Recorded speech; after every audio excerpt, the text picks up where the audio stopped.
Hi, everybody. Thank you for joining us on another episode of Jess+Scott+YOU. And tonight, as we open the show, I was pulling a quote, my absolute favorite quote. Now, I got this when I graduated from college, 10 years after I started. I had to go back to get this. This is Roosevelt. Mrs. Roosevelt said this. And the future belongs to those who believe in the beauty of their dreams. And while I was pulling out this quote to think about not only today being Veterans Day and the fact that when we grow up, we get to make choices about what we do, when we do it, and how we do it, we get to remember everybody who's still living that is making an active choice to live in the service of others. And that would be people like in the United States, and I know and in every country, people who participate in the emergency response teams, the military, the Secret Service, whatever it is for your country and your area. And it's an amazing choice to make and to know that the things that you're doing, whatever your beliefs are, that the things that you're doing are for the greater good. And even if we're not in those lines of service, the things that we do every day, we try and do a lot for the greater good, whether that's for the fact we're living in our own self, whether that's the fact that we're doing it for our family, for our community, for our local or regional area, from gathering food to donating time to collaborating on projects. And then there was this little guy who just fell right off of my quote, right? You guys, I may have introduced you to before. Oh, excuse me, I'm holding you by your nose. This is Squinky Dinosaur, and he's about the size of a pea, okay? And we have these all over our house. This one I commandeered for my office because he's so cute, and he was a stowaway from Texas. So with that, welcome to the Jess+Scott+YOU. Who knows where this conversation about being in service to others will go? See you right after the intro.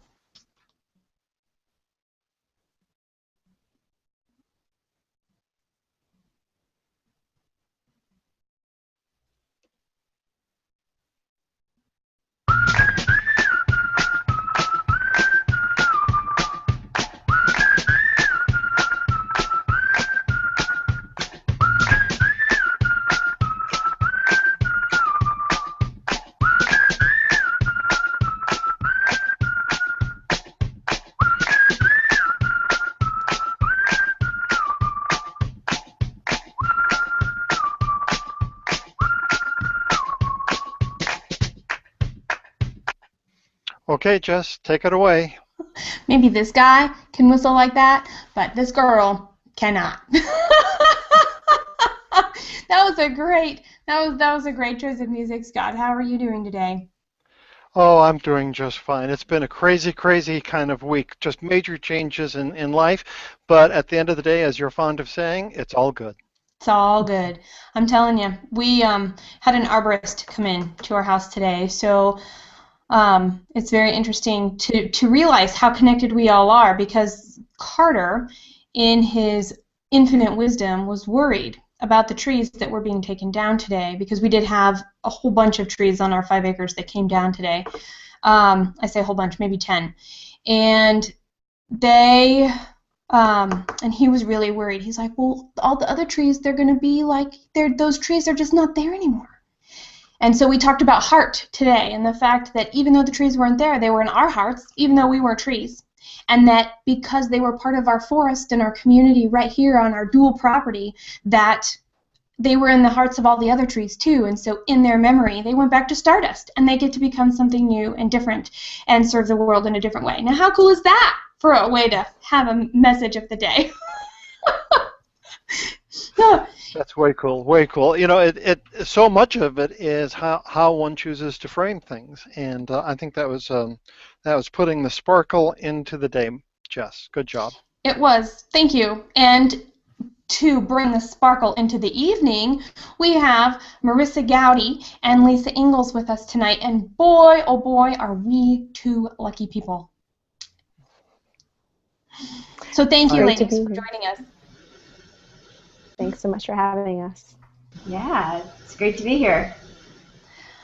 All right. So, Scott, we should jump right in. Let's just jump right in and see what happens.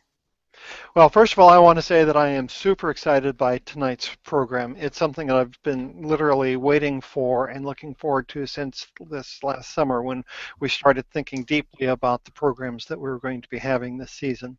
And this is the segment where I'm, I don't know if this is a blessing or not, but I'm supposed to take the topic off to the stratosphere and it gets it out of my system if nothing else. And then Jess, you'll grab the topic, and we'll just see where we go to it from here. But I've got a sense that our two guests will know exactly what to do. I happened to have the privilege of seeing Elizabeth Gilbert give a nice inspirational presentation over the weekend. She's the person who wrote Eat, Pray, and Love, and I kind of knew about her ahead of time, but I really didn't. But she was really terrific. And one of the things that she talked about was Joseph Campbell and what a great guy he was. You might remember that he's spent a long time with Bill Moyers. And he's an American philosopher and has just spent years and years and years studying world cultures, historically and contemporary cultures, and tries to put everything into context. And one of the things he discovered is that all cultures throughout time, it doesn't matter where or when, they all have a quest story. And I won't go into great details about it, but the quest story is that there is a boy and he is called upon to do a great task, and he says, no, not me, but he's compelled to do it, and he faces his fears, and at the end of the day he overcomes great obstacles, and then he comes home a transformed person, and that is the hero's quest. And her point, one among many points that she had, was that it was always a boy's quest, that there were never girls. There's never been a girl's quest. Girls were expected to stay at home and raise the family and be of service in that direction, but for the heroes, this was the hero's journey that was reserved for boys. And her point was that that's different nowadays. Women are stepping out and they're doing the hero's quest themselves. And she used herself as an example, and she's saying that that is something that is brand new, that has never happened in the history of mankind in the way that we're seeing it today. And that is more than a metaphor if one actually believes that. And it would be interesting if this could be quantified, some bean counter or someone could actually put numbers to it. But women are going out and doing more traveling, and they are taking charge of themselves, and they're bringing a different point of view than what guys have done in the past. And not to put any values on it other than this is something that is different, and it represents a change in the force, a change in the way that the world is organizing itself. And that's a little bit of the topic of tonight's program, is in service to others. And if we have new eyes and new hearts and new minds that are approaching that, how is that going to look? How's that going to look for the world? How's it going to look for women? And how's it going to look for men going forward? So that is the question that I'm putting on the table for tonight's thoughtful discussion.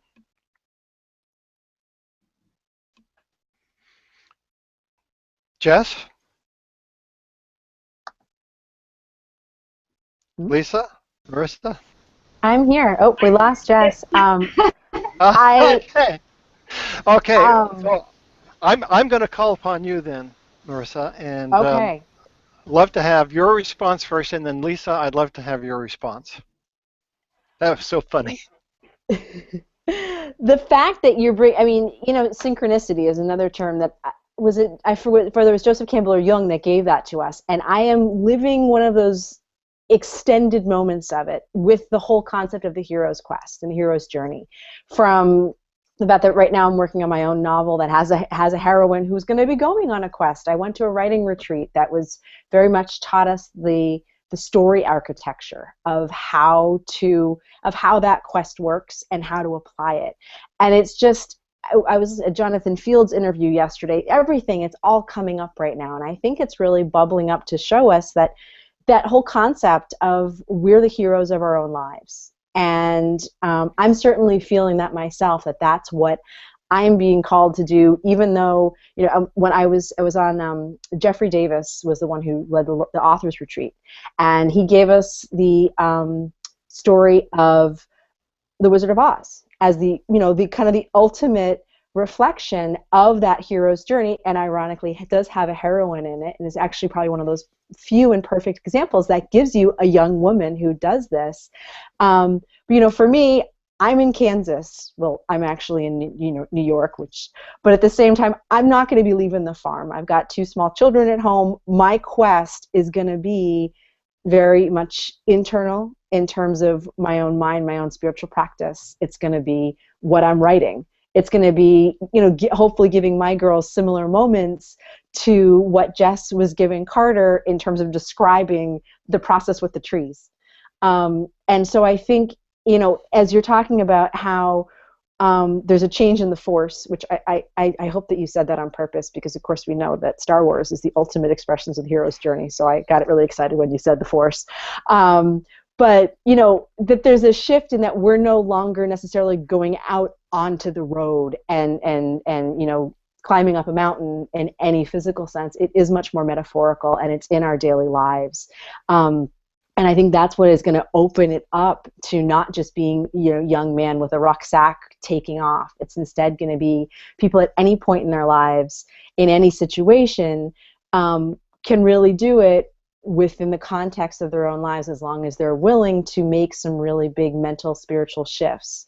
And I think that actually speaks a little bit to what you were saying too, Scott, about the possibility of what Hangouts afford us and the conversations we're able to have. I think that's just one more clear expression of the way we're making these journeys, and it's through communication in so many ways. Wow, boy, that's a whole program in and of itself. We could springboard. Lisa, is there something that's bubbling up that you're just needing to just I hope spout out? Yeah, of course. Thank you so much, and just thank you for having me on the show. It's wonderful to be here too with you, Marisa. And when Jess gets back in, it'll be great to be having this conversation with her too. And of course, the hero's journey has been something that have used as a model for years and years in my business, in my coaching, and in my life. And I think an interesting piece, I didn't know that, I never really thought about that piece that you're saying, Scott, of that there's never been a female, and I question that, if that's what Elizabeth Gilbert said, just because I feel, and maybe you would know this, Marisa, more than I would, but I feel like there's so many ancient stories and mythologies that include women in them that probably have the hero's journey, but I don't know, because I'm not a mythologist. I just questioned if it's true about the male-female thing. But that being said, this idea of story and journey is so critical, and I think something that has been coming up for me and the work that I've been doing lately is that we are creating the narratives of our life all the time, and we're at a point in time in the history of humanity at which we are aware of our own journeys. We aren't just the characters in our journeys, we understand that we're also writing our journeys. We have come to that point in our level of consciousness that we understand that we are the creator of our own journey. We are writing our own stories.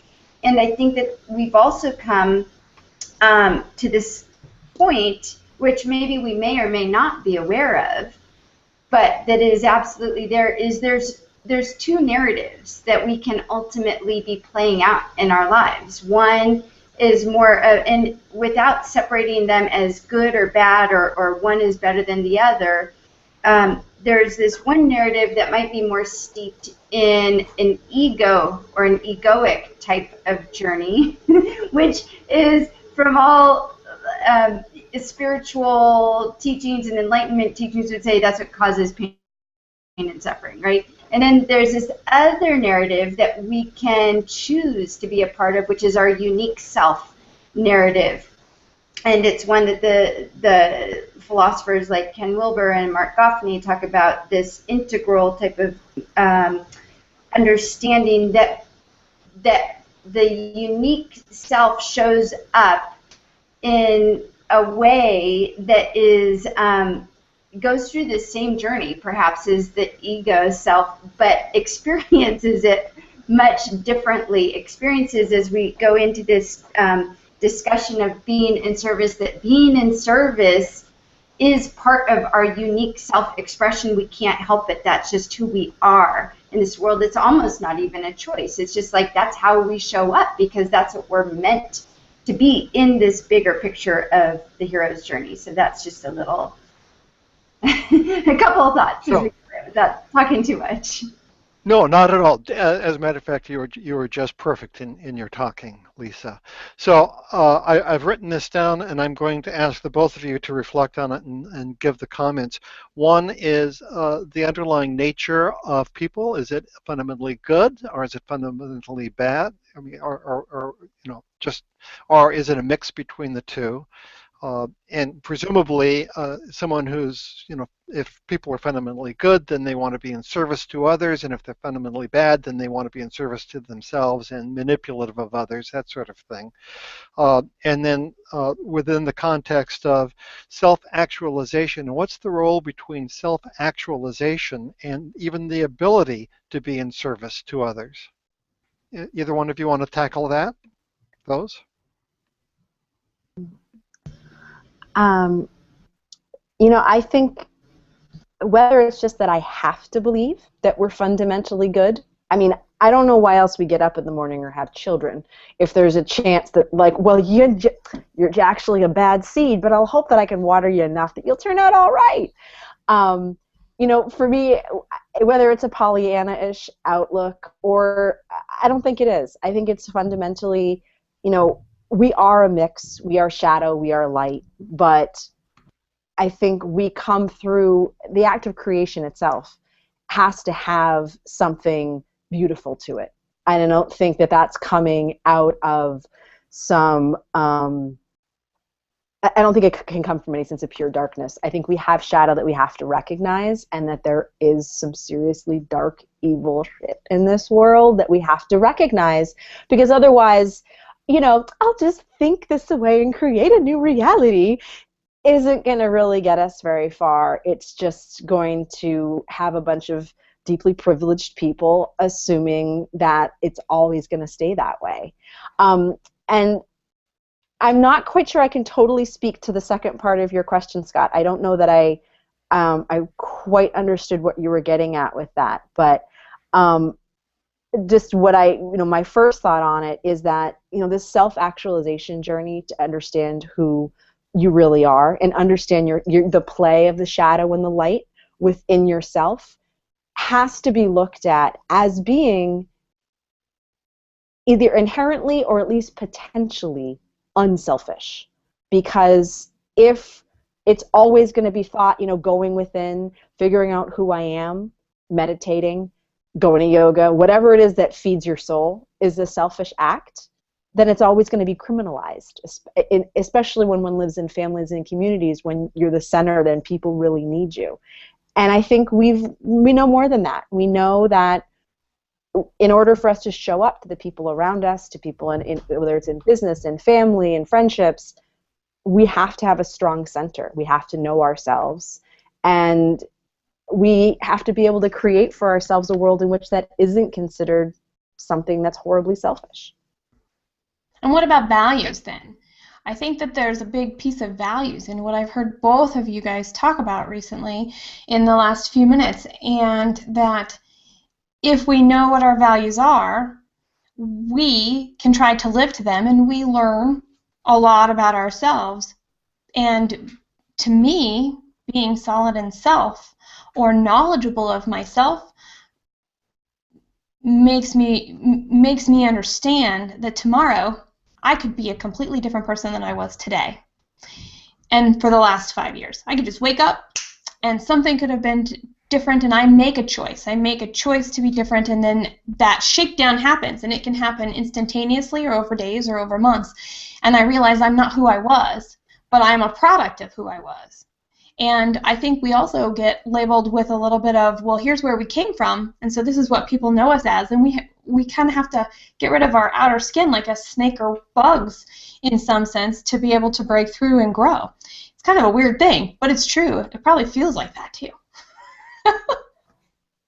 Lisa? Yeah, well, to speak to the point, I absolutely agree with what Marisa was saying. It's, to me, like, you can't, right, of course, have the dark without the light. You can't have the light without the dark. This goes there just is, they coexist together. I believe that people are inherently good and that we have to move through the shadow in order to understand our good. So we have to experience outrageous pain in order to understand and know what outrageous love is.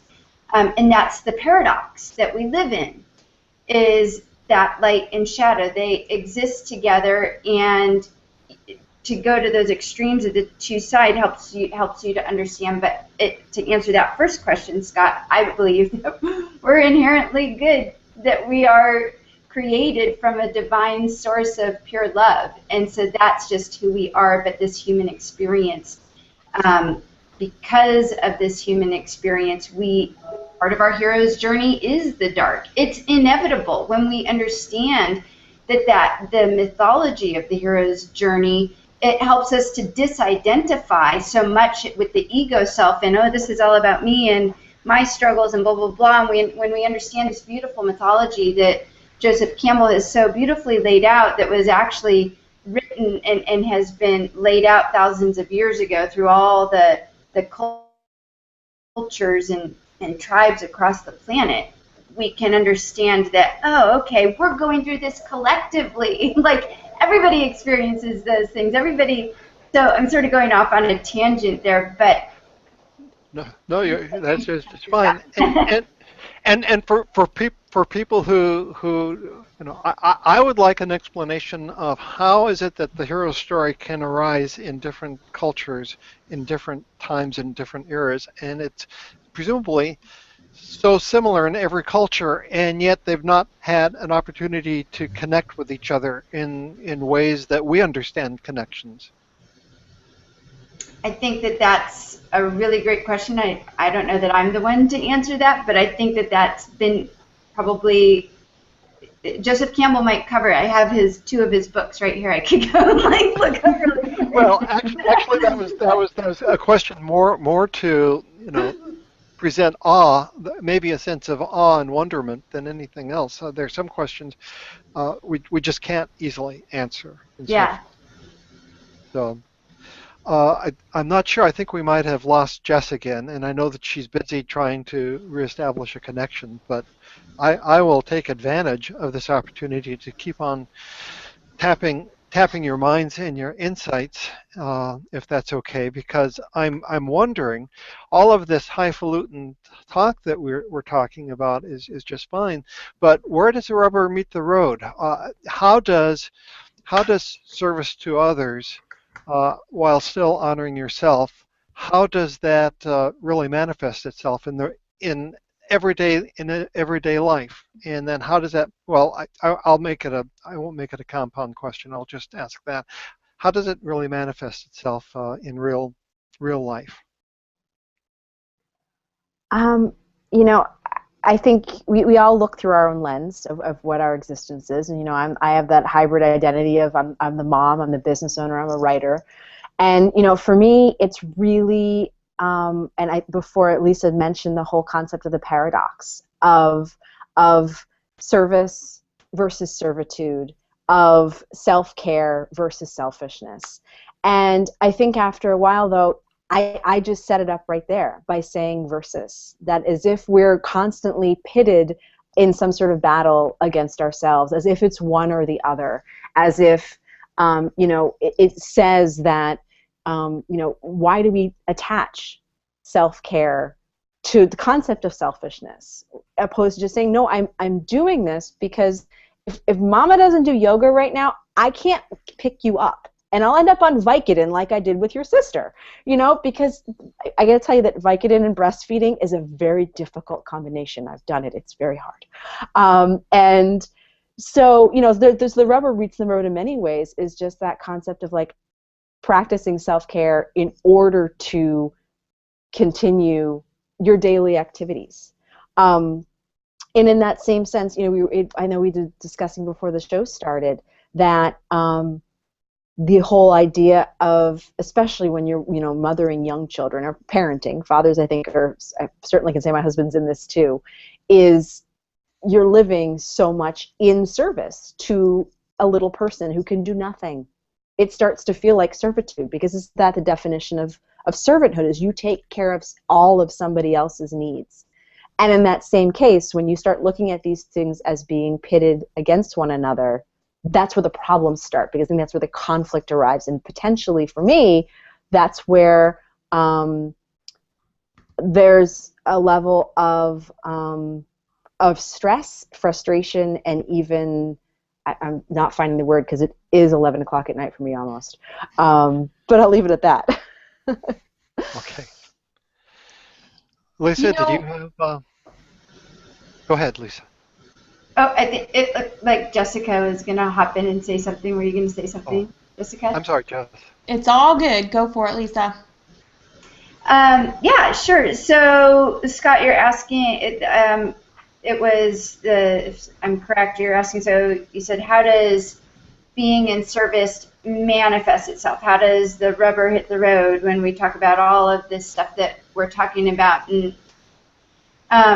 for me, I just know that for me, there has been an emergence within me that has taken place over a period of time where I think I would call it that I am, and I think this is happening for a lot of people, stepping into a place where I just know, like in my heart, that my work in the world is to be in service to that awakening of human and social potential, and I wake up excited to do that. And so Jess was mentioning something about values just a little bit ago. So where the rubber hits the road for me is I'm committed to being in service to the awakening of human and social potential through the work that I do in the world, as long as it's in alignment with my core values. And when I find myself being in service and it's out of alignment or not aligned with my core values, then that's when I start to feel grumpy, pissed off, frustrated, overwhelmed, and I have to step back and look and go, okay, what choices am I making right now? Because I'm not making choices based on my values, I guess, if I'm feeling this way, versus making choices. So there's like this marriage of those two, and I don't know if that really makes if that's making sense, but that's for me how it manifests. I love it, Lisa. And it sounds to me, and I'm hearing, or at least what's falling into place in between these ears, is there is a hierarchy. There's a hierarchy of this urge to self-identity that we lose when we are the parents of young kids. Where did our time go? What are we going to do? And then we get that back, and we are ready and able to create even more in the world for the people that we want to serve. And then when we make a contract, whether that's through money or trade or some sort of other value, there's some contract made, and then we choose that relationship that we're in, and we're delivering some sort of good or service in the best way that we know how. And it is up to us, and I love how you said this, with my core values and in alignment with what I'm doing, because there's only so much. I mean, the cool thing is we were all created with 24 hours in the day.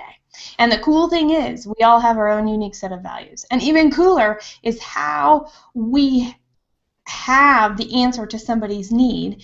And giving our information and ourselves away is awesome, as long as it doesn't dilute what we're doing for the people that we have, that we know we're providing a solution to, that we are able to serve in the fullest, that helps us get us where we want to go, as well as helps us realize and, I guess for lack of a better word, bloom into the person that we are supposed to be and live in the light that we are. Stardust! Yeah, and no one ever said that being in service meant, number one, that you can't make money being in service, which I think that is some people can have that thought. Well, being in service means I don't make any money. I don't believe that that's true. And nobody ever said that being in service doesn't mean not taking care of yourself and your self-care, as Marisa keeps bringing to the plate. And honestly, being a parent is perhaps the deepest level of service that we can have, at least from my experience of having a daughter.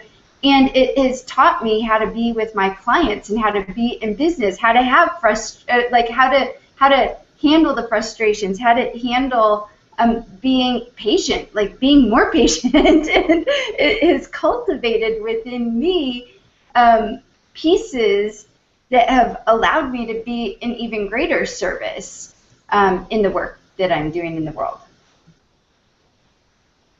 So getting married and getting to know someone at a very deep level after the novelty wears off, and then being a parent and losing a lot of sleep really helps shape, conventionally speaking, it just helps shape a character and helps you grow as a person. And boy, people spend thousands of dollars to get lessons like that, and here it's all, both those are two examples of where it's given almost free, right? I think one other place too that Lisa mentions, how people think of being in service and money as being antithetical. I know for me, I learned the process through entrepreneurship in so many ways, only because especially when I first started out, it was like, well, okay, I've got a lot of pressure on me. I've got a lot of, I'm doing this for the money because, frankly, I have other people who need me and my attention, but I've got to have a business because I've got to earn some money to keep this family afloat. And so for me at that beginning stages, the whole concept of being in service felt like a luxury that other people had because they had more time, they didn't have the financial pressures, they were born differently in the sense that, they were thinking about being a nun or something, because we tend to pull those things together. And for me, I think that was one of the first thoughts when I was invited to this conversation was, I'm really grateful that I was invited now because I feel like I can show up with the experience of really pushing against being in service and feeling a resistance and feeling crappy about myself, that it's a term we kind of pay a lot of lip service to, but it's a hard one to arrive at. And I think a huge part of it for me to arrive well is trust that, my needs can be taken care of by my showing up in service to someone else. And I think it really returns back to a lot of what Lisa's talking about the ego, and trusting that you're where you need to be. So Marisa, it sounds to me like you're in the middle of a hero's journey. Doesn't that sound, folks? Doesn't that sound a little bit like it? You're facing the trials and tribulations. Mm-hmm. I think we're always at the bottom part of the loop. Our hero's journey, or Shiro's journey, if you will. Yeah. Very good. That's awesome. Well, and I keep popping in and out, and let's just jump right into the shout about. There's not even going to be a transition. We're just going to go. Okay. Let's do that. Okay. I've got to set things up a little bit. Okay. So while we're doing that, though, then Scott. No. Go ahead. Go ahead. Okay. I'm kind of ready, but go ahead and finish what you're thinking of saying. Because I love hearing everything that I have been able to hear so far, and I believe tonight's shout about, it's not going to sound anything like our conversation, but go figure. We just happened to pick this one for tonight, and it happens to totally complement our conversation. So with that, whenever you're ready, Scott. So here we go. It's going to take, it'll be a little chunky, but it'll be just fine. Here we go.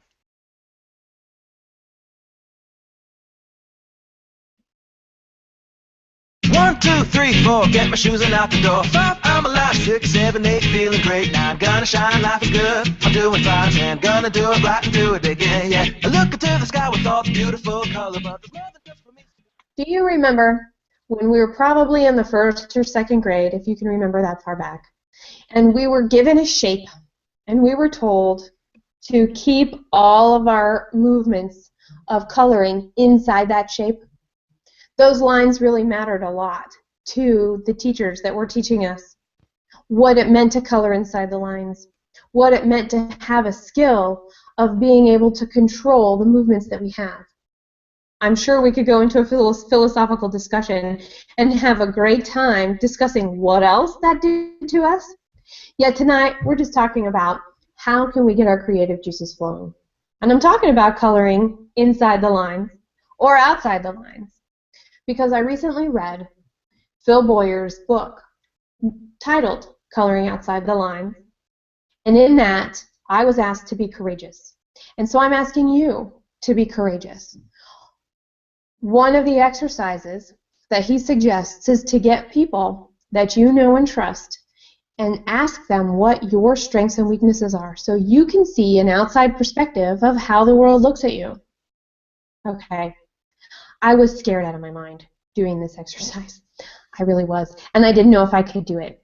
And it was an amazing experience. And what I learned was taking the time to get out of my comfort zone not only helped me overcome a fear of information I might not have wanted to know, but it also allowed me to really tap into information about myself that I had that I may not have realized or that I may have forgotten. And I really do think that coloring outside the lines is something that we have to learn, just like we learned how to color inside the lines. So if you want to know more about it, head over to Phil Boyer's website, check out his book, Coloring Outside the Lines. It takes a lot of courage to be who we are every moment of every day.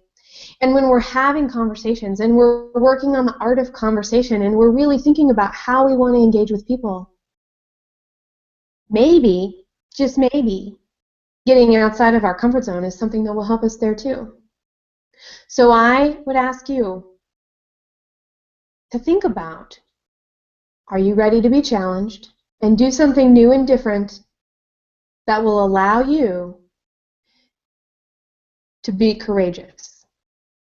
And then I want to know about it. So please ping me and let's have tea or coffee. I'll drink tea. You can bring whatever beverage you want. Let's spend 15 or 20 minutes. And I would love to hear what you did that was courageous so that I can celebrate the success with you. Like I won $1 million like a kid to pay dirt. Gonna smile from ear to ear, the kind that makes your face hurt. And we'll laugh, jump, sing loud, not afraid to shout about being happy, living it out. Take a look and see a beautiful morning. And we are here at the Jess+Scott+YOU show with Marisa Goudy and Lisa Engles, and we are talking about being in the service to others. And you know, I'm Jess, and Scott is my co-host. Woo! What a conversation so far. So far, so far. What do you think, Scott?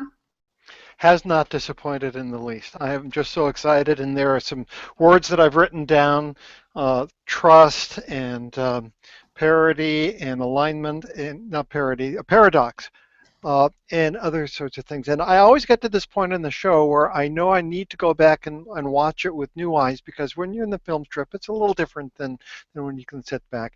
But there have just been so many wonderful thoughts and insights that have been shared. I'm just really jazzed by what we've heard so far today. Jess? Yeah. I just blame the technology. The buttons are pressing themselves, and the technology, whatever, it just is whatever. That's all I've got. So you guys might have a life hero's journey. Mine happens to be this desk today. All right. So Lisa, Marisa, I am so excited about everything that we've been talking about so far, and I want to know from you guys, what would be we can't just narrow it down to one thing, but how about an idea or maybe a couple of ideas that this conversation has made you think of, that you want to make sure that we walk away thinking about, so that what we're talking about tonight can really help us go into the bigger world as ourselves, for ourselves, to make the impact we want on our bigger society by giving and sharing and serving.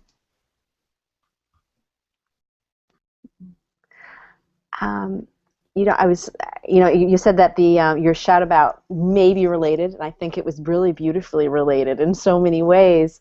It's cool because I was on Phil's HOH a couple weeks ago, so it was neat to see all the threads and the connections between everybody.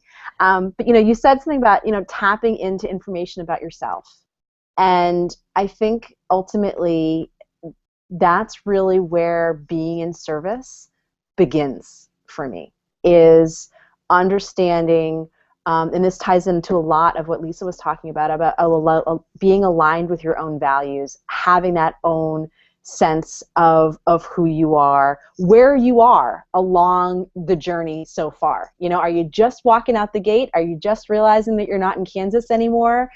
Do you have the Emerald City in sight? And knowing where you are on the path allows you to bring others along with you. I mean, if Dorothy didn't know what was up, there was no way she was going to be able to figure out how to save the scarecrow from burning, and there was no way she was going to help the cowardly lion stop hiding from behind her skirts. So I think it really does. The quest begins with self-knowledge, and I've said this too many times tonight, perhaps because that's my own fixation, is with self-care. And with really saying, when I've filled up the well, there's no fear that it's going to run dry. Here, let me give to you and let me share with you.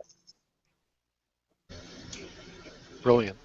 And here's what I love about the hero's journey, and starting this off in this whole theme of being in service. So I think everybody on this panel knows, and just for the viewers here, at the end of the hero's journey is not complete until the hero comes back home with a gift and gives that gift, whatever the hero learned, right, on the journey. They give back.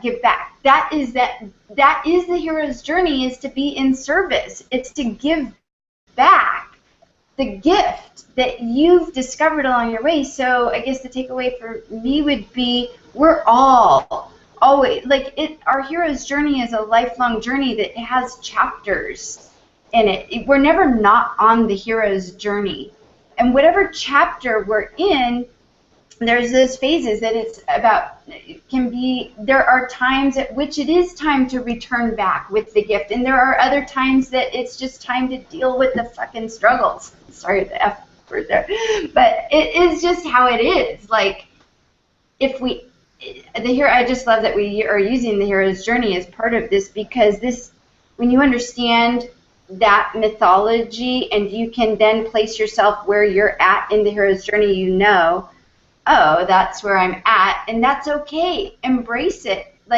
You are where you are because that's exactly where you're supposed to be. Yeah, that's my little. That's awesome. And one of the things I took away from listening to both of your amazing thoughts, Lisa and Marisa, is that just because I might have something to give one of you right now doesn't mean you have anything to give me right now. But somebody's going to come along that needs something, and you're going to have exactly what they need. And you will be able to give it to them. And then herein lies that circle of, eventually, when I am in need, it will be right there waiting for me if I choose to see it. So it's not necessarily instantaneous, and it is a journey, and it does take more than just us being our own soulful by ourselves, because we're not ever, ever, ever by ourselves. So our theme this season is me first, the ultimate unselfishness, and I think that we've been true to our theme tonight. Thank you. I think so too. Thank you very much, Marisa. Tell us, where can we find you online? I just lost you, Jess. Oh, okay. Tell us where we can find you online. Oh, you can find me at marisagoudy.com. That site is currently under construction. It will send you over to Online Empowerment Formula, which is my collaboration with a website developer. I'm really excited that soon marisagoudy.com is coming into the world. So stay tuned for that. Awesome. Thank you again for being with us tonight. This is really cool, and I know it is incredibly late where you are. And for whatever reason, we have a ton of East Coast people joining us live tonight, so that's awesome. Just so you are not alone. It's my people. I'm pulling them in, all the late night owls. Exactly. And Lisa, where can we connect with you online? Yeah, you can connect with me at interstatecoaching.com, and I have to say I'm sort of in the middle of a whole revamp of my website, but you can find me there. And of course, you can also find me on Google+, just Lisa Engles, and that's where I'm the most active and the easiest place to find me, not Facebook. Google+. Oh, you said the F word, Lisa. No, I said it. Finally did. 2 different F words. Yeah. See, we're all in a technology journey, just like our hero's journey. We just may not choose to accept that or not. I'm not sure. Me, that's what I'm dealing with right now. Before, that's also what I was dealing with right now. But now, having this great conversation this evening to work from and to get to rewatch, to catch the pieces between, I am honored and excited that you both were able to join us. This is the perfect day for it, in memory of whatever it is all the way around that we have to give thanks for and gratitude for. And I know for me, it's your presence here with me and Scott, and it's always for me, Scott, being the awesome co-host that he is. So thank you, everybody, for watching tonight. We will see you again, same time, same place, next week. Bye-bye.